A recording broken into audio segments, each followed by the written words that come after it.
자, 아직 시간이 조금 남았는데, 이게 원체 우리 모범 학생들이 벌써부터 한참을 기다리셔서 그냥 시작하겠습니다. 자, 기도하겠습니다. 좋으신 아버지 감사합니다. 오늘 또 은혜 가운데 모였습니다. 주님의 말씀을 사모하고 주의 은혜를 사모하고 참으로 죽기 주신 구원을 저희들이 간절히 사모하여 또 이 자리에 모였습니다. 하나님, 참으로 저희들이 육신은 피곤하고 여러 가지로 힘들지만 아버지를 사랑하는 마음 또 이 자리에 모였사오니 참으로 저희들의 마음을 연락하여 주시고 참으로 저희들을 주의 은혜 가운데 더욱더 들어가게 하여 주시옵소서. 오늘 또 이 시간을 통하여 우리 주 예수 그리스도와 하나님을 더욱 풍성히 알고 주께서 주신 구원과 은혜를 더욱더 풍성히 깨달아 참으로 남은 인생 주의 찬송이 되기를 원합니다. 주님의 기뻐하시는 삶을 살아내기 원합니다. 저 천국에서 우리가 모두 만나기를 원합니다. 하나님, 이 시간을 축복하옵시고 은혜를 베풀어 주시옵소서. 감사드렸고 우리 주 예수 그리스도 이름으로 기도드립니다. 아멘. 자, 감사합니다. 자, 여러분들의 정말 뜨거운 여러 같은 성원에 힘입어 우리 사도행전 공부가 아주 잘 진행되고 있습니다. 자, 성경을 펴주시고요. 사도행전을 펴주시고 펴주시면서 하나씩 시작을 해 나가겠습니다. 오랜만에 또 우리 또 이지영 집사님하고 또 김문자 집사님 나오셔가지고 너무 반갑고. 자, 우리가 사도행전을 좀 공부를 하고 있는데요. 사도행전을 공부하다 보니까 우리가 두 대표되는 인물이 있더라라는 것을 발견하게 되었습니다. 1장부터 12장까지는 누구를 중심으로 쓰여 있더라? 베드로를 중심으로 쓰여 있고 13장부터 마지막 28장까지는 누구였죠? 바울을 중심으로 쓰여 있더라. 그리고 베드로 중심으로는 유대인, 히브리인들을 대상으로 하는 전도를 시작하였고, 그리고 바울을 중심으로는 이방인들을 전도하고 하나님의 복음이 전 세계로 퍼져나가는, 성령의 은혜를 따라 퍼져나가는 그러한 모습을 사도행전은 보여주고 있었다라는 것을 저희들이 살펴봤고요. 그 예수님께서 올라가시기 전에 당부를 하시죠. 너희들은 이제 성령의 세례를 받을 것이니 이 성령을 기다려라 라고 약속을 베풀어 주시고 기다리기를 당부를 하시죠. 그러므로 말미암아 뭐가 생깁니까? 교회가 생겼습니다. 왜? 이 약속을 기다리는 사람들, 약속을 소망하는 사람들의 공동체가 생기게 된 것이죠. 만약 예수님께서 이 약속 없이 훌쩍 떠나버리셨으면 어떻게 됐어요? 무척 당황스러웠을 거예요. 야, 이제 우리는 어떻게 해야 돼?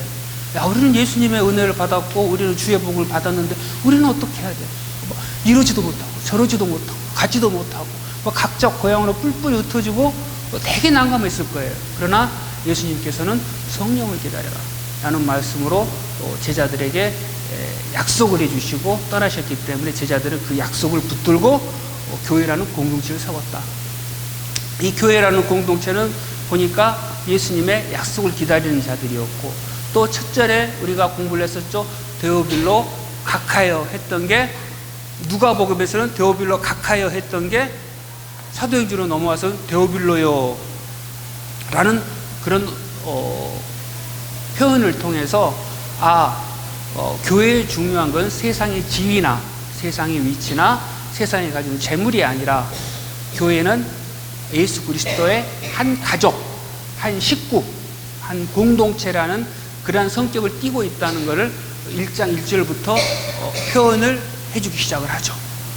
그리고 이제 본격적으로 들어가서 예수님께서 성령을 기다려라 했더니 참으로 제자들의 한심한 모습이 나타나기 시작을 하죠. 예수님의 성령을 기다리란 말은 성령의 능력을 받고 너희들이 예수 그리스도를 바르게 알고 복음을 깨닫고 구원을 받아라. 그리고 이 구원을 받고 성령의 능력으로 주의 복음을 전하라 라는 게 예수님의 당부셨고 또 이 하나님 나라인데, 이들은 어떻게 오해를 했습니까? 주님, 그럼 이제 그때가 그때입니까? 그때는 그들은 뭐였죠? 로마를 물리치고 이 땅에서 우리가 잘 먹고 잘 살게 되는 때, 그때입니까? 라고 이제 물어보죠.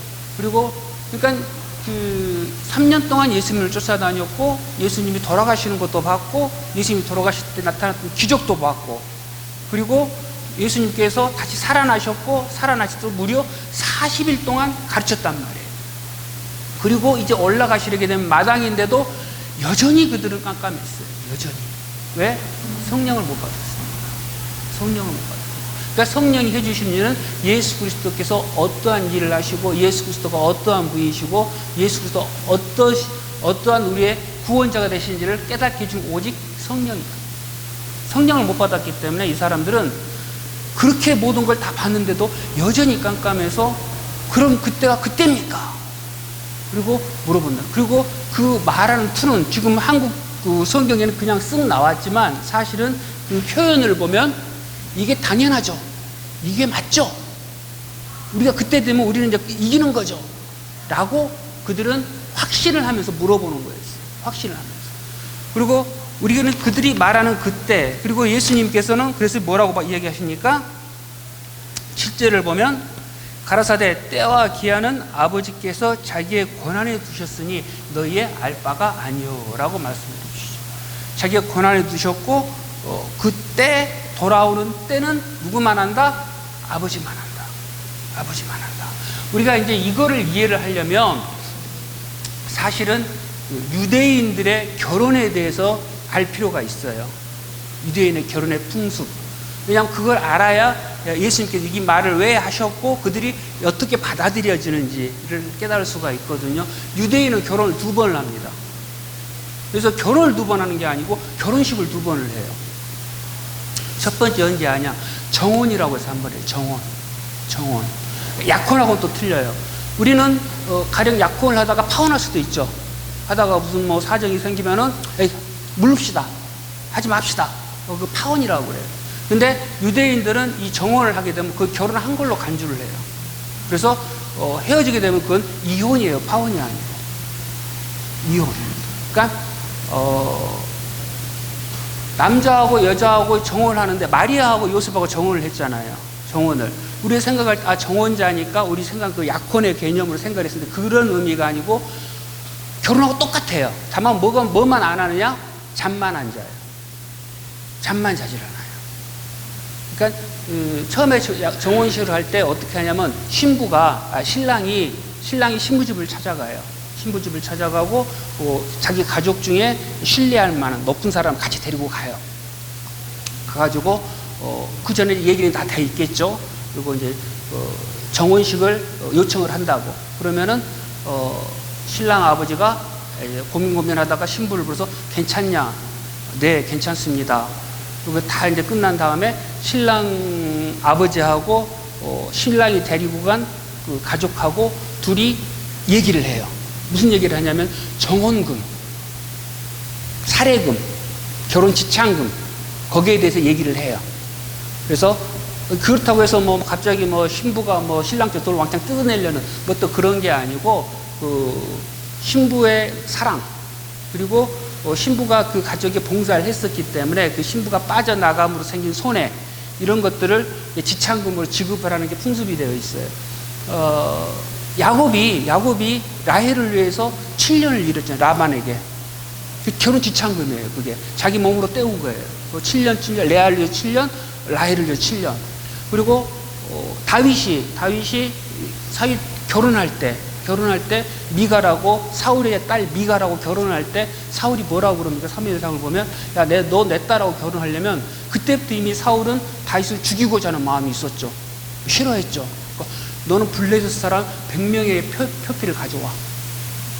그 피를 가져오라는 거예요. 블레셋 사람은 그 당시 아주 강성한 자들이었고 다윗이 가서 100명을 죽일 수가 있습니까? 그러니까 무리한 걸 욕을 한 거예요. 무리한 걸. 너 가서 죽어라. 그러니까 다윗은 200명을 잡아가지고 와서 200명의 표피를 갖다 바치죠. 그리고 결혼을 하죠. 그러니까 이런 식으로 지참금이 필요했단 말이에요. 결혼을 하게 하려면. 지참금 값을 지불하고 성사가 되면 이제 그 신랑하고 신부하고 포도주를 신랑이 따라주고 신부가 이걸 마시면 그걸로 이제 계약이 성사가 되는 거예요. 이제 신부가 이 남자 보니까 도저히 이 남자 결혼하기 싫어. 나 도저히 못 먹어요. 안 먹어요. 싫어요. 이러면은 이 결혼을 못 해요. 이게 정혼을 하고 정혼식이 끝나면 잠은 못 잡니다. 잠은 못 자고 여기까지 하고는 신랑은 뭐라고 하냐면 신부여, 내 신부여, 이제 나는 떠납니다. 떠나고 1년 정도 지난 어느 날 내가 올 테니 당신은 그때를 준비하고 잘 기다려 주시오 라고 하고 따그닥 말을 타고 자기 집으로 돌아갑니다. 자기 집으로 돌아가요. 그러면 이제 신부는 이제 뭐 합니까? 신부는 이제 신랑의 집의 사정을 그간에 이제 신랑으로 또 들어요. 우리 집은 어떤 집안이고 우리 아버지는 어떤 분이시고 이걸 다 듣는단 말이에요. 그러면 신부는 거기에 대해서 준비를 해요. 가령 이제 우리 신부 집에서는 우리 집안은 그냥 식사 시간 때면 아무나 가서 배고픈 사람이 먼저 밥을 먹었는데 신랑 집안은 보니까 온 가족이 항상 모여서 먹는 습관이 있더라. 그러면 거기에 대한 준비를 하는 거죠. 마음의 준비도 하고 그리고 어떤 그런 것들을 그러니까 자기를 점점 버리고 신랑의 집에 맞춰서 그러니까 우리 집은 음식을 항상 슴슴하게 서울 출신이라 슴슴하게 먹는데 저쪽 신랑 집은 사돈 집은 경상도 출신이라 좀 짜게 드시더라. 그러면 미리 간 이렇게 맞추는 것도 이렇게 준비를 하고 모든 걸 그쪽으로 맞춘단 말이에요. 자기를 이제 자기 삶을 이제 전술적으로 바꿔가는 이런 것들을 하고 또 결정적으로 또 뭘 합니까? 자기가 이제 했던 지난 자기의 어떤 행적들, 가령 옆집 삼돌이하고 주고받았던 그 편지, 그리고 사진 찍었던 사진들 이런 거 전부 싹 다 이렇게 이제 정리를 이제 해야 됩니다. 이제 이걸 이제 추억이랍시고 가지고 갔다가는 잘못하면 큰일 납니다. 이제 그러한 것들 이제 아주 가지고 가는 그런 처녀들은 아주 미련한 처녀들이에요. 미련한 처녀들 전부 싹 되는 걸 정리하고 순결한 신부로서 기다리게 되는 거예요. 가령 이제 신부가 그런데 바람이 났다거나 문제가 생기면 이제 돌로 쳐 죽입니다. 돌로 쳐 죽이고 이 기간 동안 신랑은 만일 그 당시 이제 이스라엘에 전쟁이 벌어진다 그러면은 온 청년들을 남자들 장정들을 부르잖아요. 군인으로 부를 거 아니에요. 근데 이 신랑은 신명기에서 안 가도 돼요. 왜? 아직 정혼을 해놓고 결혼 생활을 못 해봤기 때문에 이 사람은 군대도 빼줍니다. 군대도 빼주고 결혼 준비하라는 거예요. 그럼 이 사람은 뭘 합니까? 이제 자기 집으로 돌아가가지고 아버지 내가 이제 정혼은 다 끝났어요. 그러니까 그럼 내가 돈을 줄 테니까 너는 가서 나무를 사고 자재를 사고 해서 준비를 해라. 그러면은 이 신랑은 집을 짓습니다. 살집을 지어요. 살집을 짓고 우리 신부가 요리를 좋아하니까 우리 주방을 좀 크게 해야겠다. 그리고 요즘 시대는 아메리칸 스타일, 아메리칸 바로 이렇게 하는 게 유행이니까 내가 이걸 또 준비를 해야겠다 하고 집을 이렇게 짓는단 말이에요. 집을 짓고 신부가 올 수 있게 준비를 하는 거예요. 1년 이상을 최소한 1년 동안을 준비를 다 이렇게 해요. 근데 이 신랑은 준비만 하지 언제 신부를 데려올지 결정은 이 신랑이 못해요. 신랑이 가지고 누가 이걸 결정을 합니까? 신랑 아버지만 결정해요. 신랑 아버지만 준비 과정을 진행 과정을 잘 보고 있다가 집이 이제 다 완성이 되면 이만하면 됐다. 야, 너 이제 가서 신부 데려와라. 그러면은 그 말이 딱 떨어지면 오케이 하고 이제 신랑이 신나서 친구들을 데리고 이제 갑니다. 들러리를 데리고 친구들 데리고 따각따각 말 타고 가요. 그러면 신부는 동네 어귀에서부터 신랑이 왔다고 이제 사람들이 야 신랑 왔다 이렇게 소리를 지르 동네 어귀에서부터 이제 그 마을 주민들이 그리고 신부 들러리들은 이렇게 등을 가지고 기다리고 있고 그렇게 해서 신부를 데리고 가요. 가가지고 신랑 집에서 결혼식을 합니다. 신랑 집에서 결혼식을 하고 7일 동안 이렇게 같이 신혼의 밤을 지내고 이렇게 결혼식이 이제 완성이 되는 거거든요. 그러니까 두 번 이렇게 하는 두 번. 그러니까 지금 이렇게 예수님이 그 때와 권한은 누구에게 있다? 아버지에 있다. 이게 바로 이걸 배경으로 하고 있는 거예요. 요한복음 14장 3절을 보면 또 뭐가 나옵니까? 예수님께서 제자들이 불안해하죠. 제자들이 막 자꾸 떠나신다고 그러고 어디론가 가신다고 그러고 또 베드로한테 야 네가 날 3번 부인할 거야 이렇게 얘기를 하니까 제자들이 막 근심이 막 쌓여요. 아 예수님 무슨 말을 하시는 거지? 어디론가 간다고 그러고 뭐 쓸데없이 뭐 부인한다고 그러고 다 니들 사라질 거다고 그러고 막 불안한 거예요. 예루살렘 빨리 가가지고 자기네들은 빨리 정권을 되찾고 우리는 승리를 선포하고 예수님을 모시고 잘 먹고 잘 살아야 되는데 뭐 그런 것 안 하고 이상한 소리만 해야 되니까 막 근심이 되고 어디 가십니까? 막 가시면 안 돼요. 막 근심해 있으니까 아니야 나는 가야 돼. 나는 가서 뭐 하겠다? 너희의 거처를 준비하겠다. 그렇게 말씀해 주시잖아요. 그 거처가 뭐냐? 이 이야기를 배경으로 하고 있습니다. 그러니까 내가 신랑된 내가 가야 신부된 너희들이 올 수가 있다. 그러니까 난 천국의 아버지 집에 내가 거처를 준비하겠다. 그리고 내가 다시 와서 너희들 데려가는 거는 내 권한이 아니다. 내 권한이 아니고 오직 아버지의 권한이다. 그런 의문과 배경으로 되어 있는 거예요.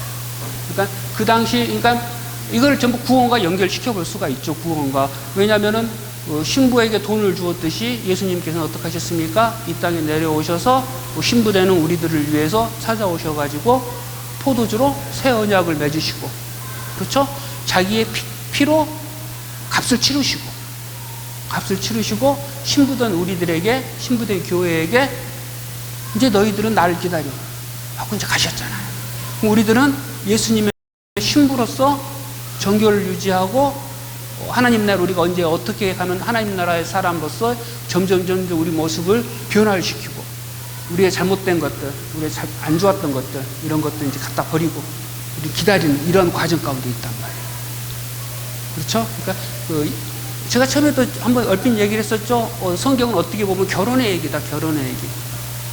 처음에 아담과 하와의 결혼 이야기부터 시작을 해서 그리고 이 타락한 결혼이 타락하게 됐고 문제가 있는 결혼이 이 성경에서 쭉 회복되어지는 이러한 얘기들이 쭉 나오다가 예수 그리스도께서 가장 먼저 이적을 행하신 곳이 가나의 결혼잔치였고 그리고 마지막에는 천국에서 어린 양의 혼인잔치가 나오듯이 혼인잔치로 끝나요. 성경이 전부 이런 결혼 예식 이런 걸로 이루어져 있다. 이런 유대인의 결혼 풍습을 알아두시면 이렇게 예수님께서 말씀하신 의도, 배경 이것들을 충분히 더 이해할 수가 있죠. 자, 예수님께는 이렇게 얘기를 하시고 8절 보면 성령이 너희에게 임하시면 너희가 권능을 받고 예루살렘과 온 유대와 사마리아와 땅끝까지 이르러 내 증인이 되리라 라고 말씀을 하시고 제자들을 축복하시고 이게 올라가시고는 제자들은 천사들이 이제 제자들에게 예수님께서 이렇게 올라가심과 같이 다시 오신다라고 얘기를 해주고 그렇죠. 그리고 제자들은 이제 돌아온단 말이에요. 그럼 12절을 보면 제자들이 감람원이라는 산으로부터 예루살렘으로 돌아오니 이 산은 예루살렘에서 가까워 안식일에 가기 알맞은 길이라. 안식일에 가기 알맞은 길은 몇 킬로라 그랬습니까? 다 까먹으셨죠? 벌써 아주 예전에 했던 거 1km 2000규빗 1규빗은 손바닥에서 여기까지 이걸 1규빗이라고 그래요. 2000규빗 그래서 1km는 레위인들이 각 지파로부터 성읍을 배당 할당 받는데 동으로부터 2000규빗 북으로 2000규빗 남으로 2000규빗 동으로 2000규빗 서로 2000규빗의 땅을 받습니다. 이러한 것들을 근거로 해서 2000규빗 1km까지는 괜찮다. 그러니까 유대인들은 회당을 지을 때 항상 유대인들이 모여 있는 곳에 회당을 짓는데 유대인들은 회당에서부터 멀어도 1km 안에 웬만하면 거주를 해요. 더 이상 넘어가면 자기네들은 율법을 어기는 게 되니까. 그러니까 그 봉해주로 회당이 있잖아요. 거기 부근으로 한 1km 근방으로 유대인들이 이제 주로 사는. 그들은 이제 그렇게 해서 생활을 하고요.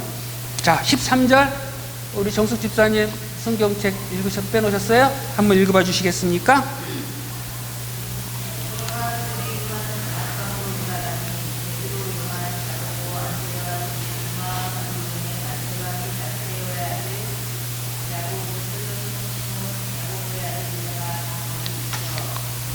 자, 12절 보면 좀 전부 좀 누굴 얘기를 하고 있습니까? 지금 누굽니까? 전부 12제자들이죠. 11제자들. 제자들의 이름이 쭉 나오고 있습니다. 쭉 나오고 있고요. 그리고 지금 이 사람들이 어디에 올라가 있습니까? 다락에 올라가 있다. 다락. 이게 그 마가의 다락방이라고 마가 집으로 추정을 하고 있습니다. 마가요. 마가복음을 지은 마가. 그러니까 어마어마한 부자였던 거. 지금도 120명이 들어가는 집은 뭐 흔치 않잖아요. 한꺼번에 들어갈 수 있는 집은 아주 큰 부잣집이라든가 막 이런 데인데 그 당시 집으로는 거의 뭐 어마어마한 거죠. 그 당시 집 주변 구조는 거의 5명, 6명 정도 들어갈 수 있는 그러한 집들이 다다다다다 붙어 있는 집이니까 120명을 수용할 수 있는 집을 가지고 있다 하면 그건 뭐 어마어마한 큰 부자다라고 보면 되고요. 자, 여기서 우리가 누가복음을 한번 찾아볼게요. 누가복음 24장.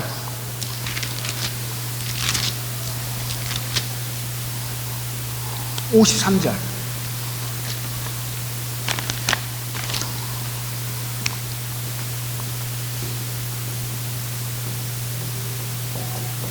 누가 찾으셨으면 읽어봐 주시겠어요? 자, 지금 어디에서 보여서 성경하고 나옵니까? 성전. 그렇죠? 그러니까 똑같은 장면이에요. 지금 예수님께서 50절부터 읽어보면 예수님께서 베다니 앞까지 나가서 손을 들어 저에게 축복하시더니 저희 따라 하늘로 올라가시옵니다. 그리고 저희가 그의 경배하고 큰 기쁨으로 이제는 예루살렘으로 돌아가 아까 거기서는 마가 다락방이라고 그러는데 여기서는 늘 성전에 있어 하나님을 찬송합니다. 그렇죠? 여기서는 성전, 여기서는 다락방이에요. 이게 무슨 얘기입니까? 이게 성전이 다락방이 되었다. 성전이 다락방이 되었다. 그리고 즉 이건 무슨 말입니까? 성전의 시대는 끝났다. 성전은 뭐죠? 여태까지 유대인들의 중심지였고 하나님을 만나는 곳이었고 하나님을 예배하는 곳이었단 말이에요. 성전 가서 이 사람들은 하나님을 만난다고 생각을 했어요. 그래서 성전에 가서 예배를 드림으로 하나님께 죄사함을 받고 빌고 하나님을 경배하고 찬양하고 했단 말이에요. 근데 이런 건물로서의 성전은 이제는 끝이 났고 새로운 시대가 되었다. 어느 곳에 있든 그가 있는 곳 성령께서 임하셔서 우리가 2-3명 모인 그곳이 교회가 되고 예배당이 되고 예배가 되고 내 안에 각 사람이 성령께서 오심으로 말미암아 각 사람이 교회가 되는 시대가 이제 왔다 라는 것을 은연중에 지금 보여주고 있는 은연중에. 자, 이들은 13절에 보면 11제자가 나옵니다. 11제자가 나오는데요, 이 제자들은 나중에 이 성경에 거의 나오지 않습니다. 거의 나오지 않아요. 이 제자들의 행적에 대해서는 뭐 나타나지를 않아요. 누구만 나오냐면 그 나중에 베드로하고 요한만 나오고 나중에 야고보 죽은 것만 나와요. 야고보가 죽었다 라는 이것만 나오고 더 이상 이 제자들에 대한 얘기는 하지 않습니다. 이거 뭘 뜻하고 있습니까? 성경은 사람을 뽑히지 않는다.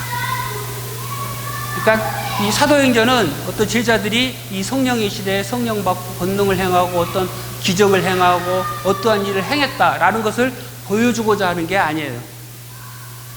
그냥 성령께서 오셔서 사람을 통해서 어떠한 일을 벌리시고 그리고 어떠한 모습으로 복음이 전파되어 나아가는가라는 것을 얘기해 주시는 책이지, 누가 무슨 일을 했고 누가 무슨 일을 어떻게 했고 그 사람 어떻게 했을 존경받을 만하고 이러한 것들은 하나도 나타나지 않는다. 하나도 나타나지 않는다. 14절 누가 한번 또 읽어봐 주시겠어요?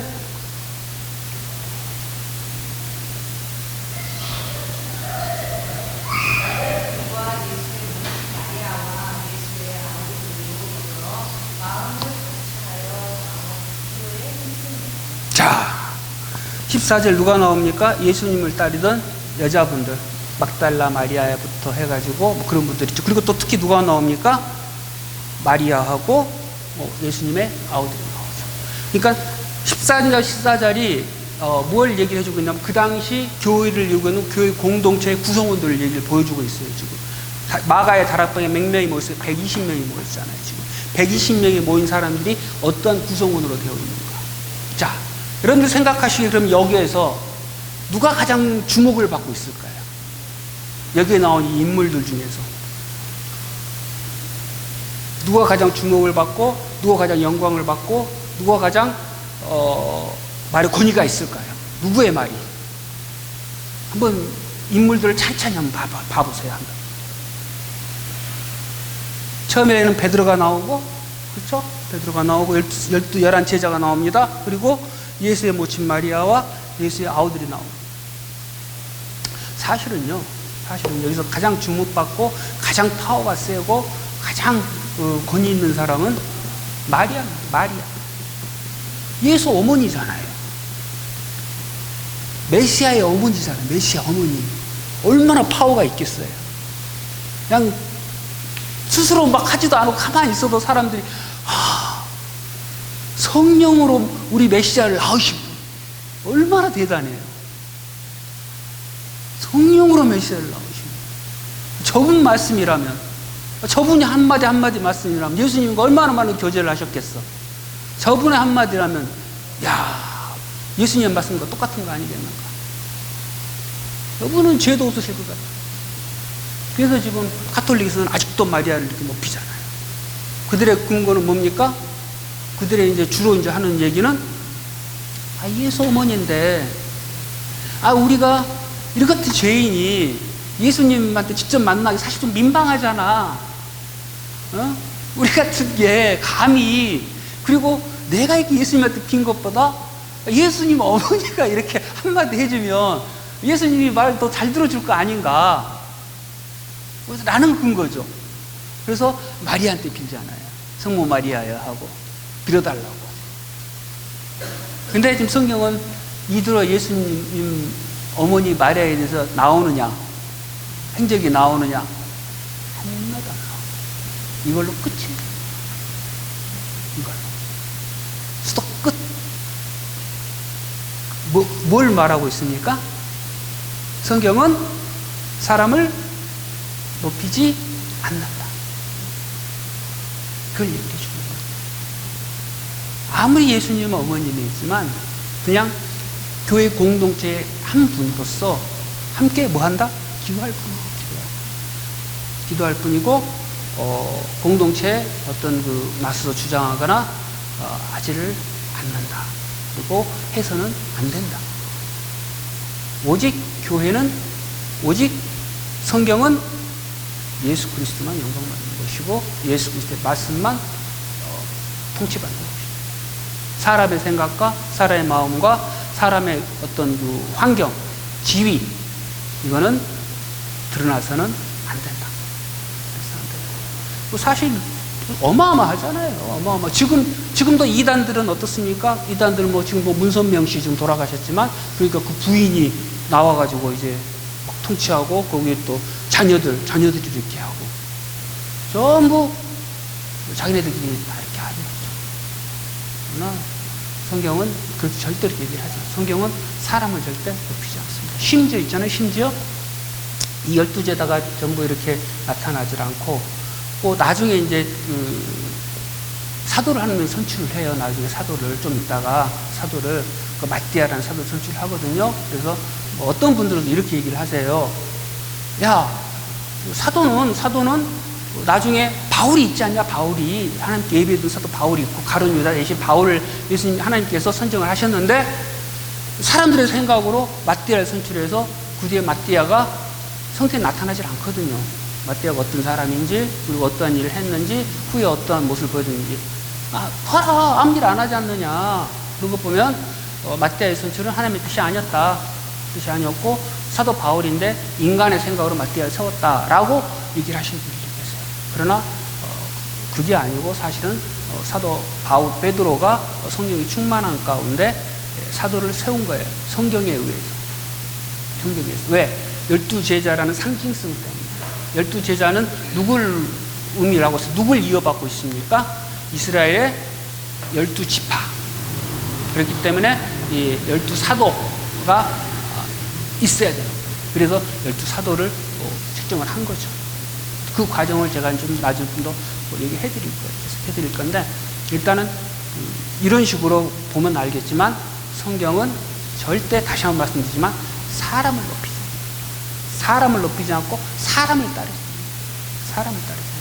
오직 말씀만, 오직 예수 그리스도만, 오직 성령의 인도함만.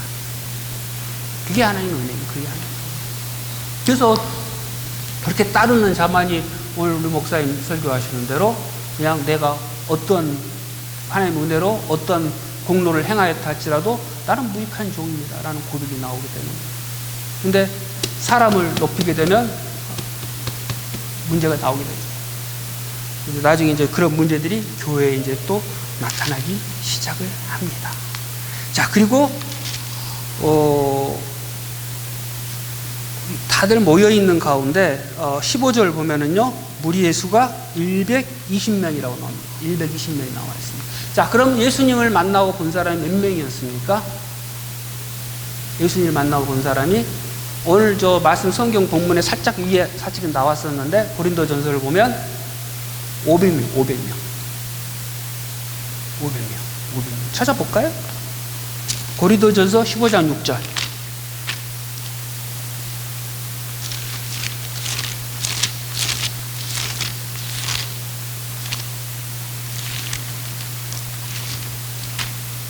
고린도전서 15장 6절을 보면 뭐라고 나옵니까? 그 후에 500여 형제에게 일시에 보이셨나니 그 중에 지금까지 태반이나 살아있고 어떤 이는 잠들었으며. 그러니까 500명이 봤어요. 500명이 만났는데 지금 몇 명만 있습니까? 120명. 나머지 380명은 어디 있습니까? 380명? 이분들은 어디 있을까요? 그것은 정답은 모른다. 성경에는 더 이상 얘기하지 않았기 때문에 정답은 모른다. 근데 이제 그 설교자 중에 몽고메리 메이스라는 분이 계세요. 그분은 이제 이걸 어떻게 추측을 하시냐면, 380명은 기다리지를 못해서 없어졌다. 예수님께서 분명히 기다리라고 얘기를 했는데, 기다려야 되는데 120명 기다렸는데 나머지 380명은 고세를 못 참았다. 못 참고 자기 볼일 보러 갔다. 아마도 그래서 다들 사라졌을 것이다 라고 얘기를 합니다. 자, 그리고 이 모인 무리들 가운데, 이게 모인 무리들 가운데 제일 먼저 누구가 나오냐면 15절 다시 한번 보면 모인 무리의 수가 한 120명이나 되더라. 그때 베드로가 그 형제 가운데 일어서서 가로되. 그리고 베드로가 설교를 시작을 해요. 설교를. 그리고 아까 앞에서 보면은 13절에 12제자를 이야기하는 누구를 먼저 얘기합니까? 베드로, 요한, 야고보. 이렇게. 그러니까 그 성경의 헬라식 그 문장의 기법은 항상 누구든지 중요한 사람이 제일 먼저 앞으로 나와요. 제일 중요한 사람이. 베드로가 지금 계속 앞으로 나오거든요.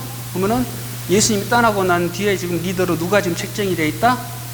베드로로. 근데 베드로가 왜 베드로가 책정이 되고 왜 베드로가 설교를 하느냐? 예수님 쫓아다니는데 첫 번째 맞으라 그런다. 뭐라고 설명할 수도 있겠죠. 그러나 사실은 조금 더 의미가 있죠. 왜냐하면 사실은 반발할 수 있어요. 왜 그렇죠? 베드로가 뭘 했죠? 예수님을 3번이나 부인했어요. 3번이나. 그 부인도 그냥 부인한 게 아니고 마지막에 저주까지 했어요. 내가 저 인간을 하면 내가 누구 뭐다 뭐 이런 식으로까지 저주까지 욕박 쌍욕까지 했단 말이에요. 아주 그냥 망령되게. 그래서 많은 신학자들은 유다의 죄와 베드로의 죄가 굳이 다를 바가 없다 라고까지 해요. 베드로가 그런 어마어마한 죄를 지었는데 어떻게 다시 이렇게 회복이 돼서 할 수가 있는가? 그래서 사실은 나와서 하면, 야, 너는 하지 마. 자격 없잖아, 너 3번 부인한 녀석이 무슨 자격으로? 네가 뭔데? 나와, 내가 할래. 충분히 할 수 있는 그러한 현실이란 말이에요. 근데 베드로가 당당하게 나와서 이렇게 얘기할 수가 있고 사람들이 이것을 수납한 과정은 우리가 어디에서 그 근거를 찾아볼 수 있냐면은 요한복음 21장을 보면 어떤 광경이 나옵니까? 베드로가 이제 모든 실망을 해서 내려가죠. 디베라 바닷가로 내려갑니다. 내려가고 심지어 예수님이 살아나셨다는 소리까지 들어요. 듣는데 베드로가 차마 못 만나요. 자기 그게 있잖아요. 그래서 풀이 죽어가지고 다시 읍으로 돌아가서 그걸 하고 있을 때 예수님께서 거기까지 찾아가시죠. 가시고 다른 것까지 다 생략을 하고 그리고 이제 예수님 물어보시죠. 유명한 거 있죠? 네가 나를 사랑하느냐? 네가 나를 사랑하느냐? 그러니까 베드로가 뭐라 그럽니까? 네, 주님 사랑합니다. 그러니까 또 뭐라 그럽니까? 네가 나를 저들보다 더 사랑하느냐? 그러니까 베드로가 또 어떡합니까? 네, 주님 사랑합니다. 그래. 마지막으로 한 번 더 물어보죠. 예수님께서 야, 네가 저들보다 나를 더 사랑하느냐? 그러니까 베드로가 근심이 가득한 채로 주님, 내가 주님을 사랑하는 것을 저보다 주님이 더 잘하셨어요. 라고 고백을 하죠. 그러니까 예수님께서 됐다. 그럼 내 양을 먹이라, 치라, 먹이라. 라고 얘기해 주죠. 그래서 신학자들은 어떤 신학자들은 이걸 보고 베드로의 세 번 부인한 걸 세 번 시인한 걸로 바꿔주신다. 그러니까 베드로가 얼마나 마음이 아프고 얼마나 그게 걸려 있겠어요. 항상. 그러니까 자기가 세 번 예수님을 부인했던 것을 예수님께서 직접 찾아오셔서 만나셔서 세 번 싱으로, 세 번 네로, 예스로 바꿔주시고 격려해 주시고 그리고 명령까지 주시죠. 내 양을 먹이라, 치라, 먹이라. 뭘로 먹입니까? 뭘로 칩니까? 말씀으로. 네, 말씀으로 먹이고 치라. 그 권한을 베드로한테 준 거예요. 베드로한테 주고 예수님께서 또 능력도 주셨단 말이에요. 그래서 베드로는 예수님의 이 은혜를 통하여 예수님이 직접 찾아오셔서 정말 이렇게 부족한, 정말 이렇게 연약한 이런 심한 죄를 지은 나를 찾아오셔서 다시 격려해 주시고 위로해 주시고 힘을 주시고 능력까지 주시고 그래서 예수님 나라에 주님 나라에 일꾼으로 삼으시고 그렇기 때문에 베드로가 나중에 뒤에 나오면 그때 그 장면 그대로 나오지만 앞으로 네가 지금은 젊을 때는 네가 원하는 대로 가지만 나중에는 그렇지 않고 저들이 원하는 곳에 가서 이렇게 될 것이다. 이런 대로 순교를 당한다.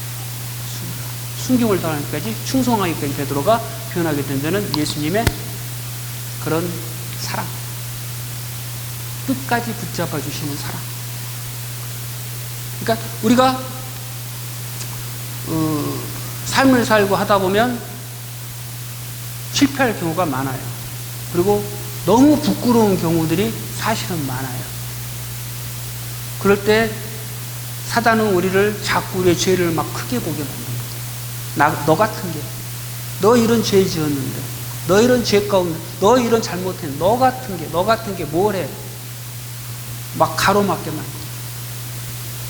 예수님을 만나지 못하게 만듭니다. 예수님. 그러나 이제 성령께서 오셔서 예수님이 찾아오신 것처럼 예수님을 볼 수 있도록 우리를 인도해 주시고, 그러니까 우리가 바라봐야 될 것은 나를 바라보는 게 아니고 어떤 나의 삶, 나의 공로, 나의 죄 이런 걸 바라보는 게 아니고 이런 죄 가운데서도 이러한 미련하고 비참한 나를 찾아와 주시는 주님을 봐야 돼. 주님을 만나야 돼. 그럴 때 정말 베드로처럼 그냥 쓰임 받는 것이고, 그렇게 쓰임 받을 때 그냥 감사하고 하나님께 영광이 돌려집니다. 감사하고 하나님께. 그렇잖아요.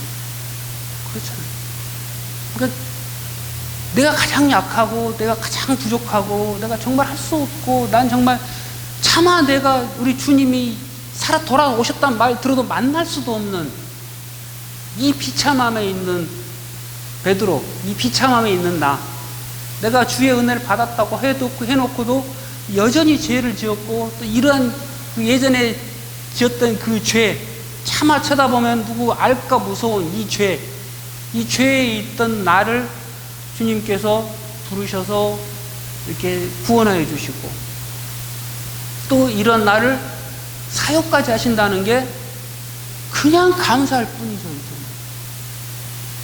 경이로운 거예요. 경이로운. 이게 보면은 저 공부도 많이 하시고 돈도 많이 버시고 여러 가지 사회적으로 인격적으로 존경받는 저분을 택해서 저분을 이렇게 해서 하면은 사용하면은 더 많은 사람들이 따르고 좋을 텐데 가만히 보니까 이 사람들 중에 제일 못난 나,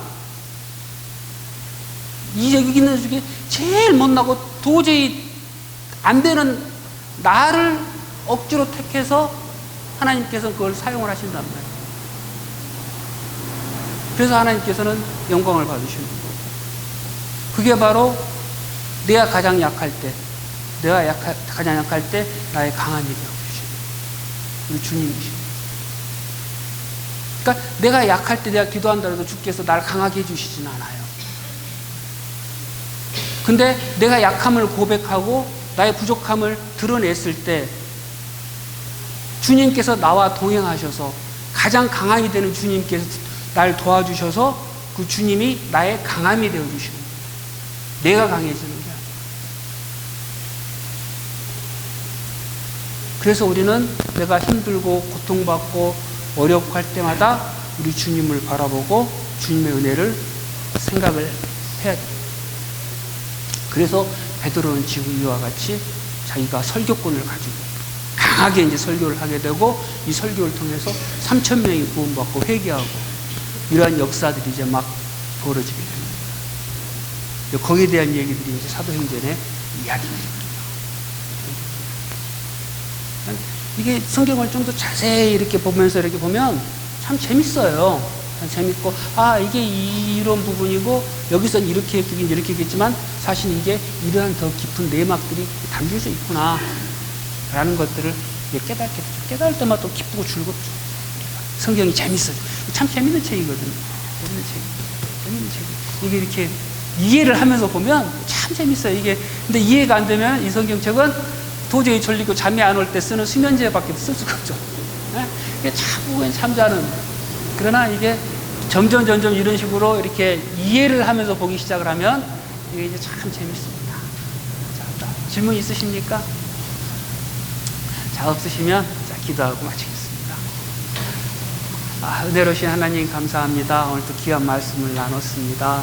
참으로 사도행전 속에 지금 나타나는 성령의 은혜들, 그리고 하나님께서 사람을 어떻게 사용하는지에 대해서 저희들이 보고 배웠습니다. 보다 중요한 건 하나님께서는 사람을 높이지 않는다는 것, 그리고 사람을 쓸 때 가장 약함을 알고 비참함 가운데에서 고백하는 자를 하나님께서는 들어 사용하시고 하나님의 강함이 되게 하시고 하나님의 나라를 이루신다는 참으로 귀한 것들을 저희들이 발견했습니다. 하나님 참으로 저희들이 살아가는 동안 주께서 동행하여 주시길 원합니다. 참으로 우리의 약함을 고백하고 참으로 주님만을 바라보는 말미암아 이러한 은혜가 사도 바울에게 사도 베드로에게 12 제자에게 임하였던 그 은혜가 지금 우리들에게도 나타나기를 원합니다. 하나님 함께하여 주옵소서. 이번 한 주간도 주와 동행하는 가운데 승리하기를 원하옵고 감사드리며 우리 주 예수 그리스도 이름으로 기도드립니다. 아멘. 중도로 마치겠습니다.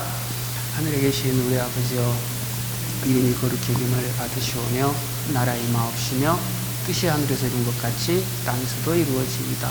오늘날 우리에게 일용할 양식을 주옵시고 우리가 우리에게 죄 진 자를 사하여 준 것 같이 우리의 죄를 사하여 주옵시고 우리를 시험에 들게 하지 마옵시며 다만 앞에서 구하옵소서. 대개 나라와 권세와 영광이 아버지께 영원히 있사옵나이다. 아멘. 자, 감사합니다. 감사합니다.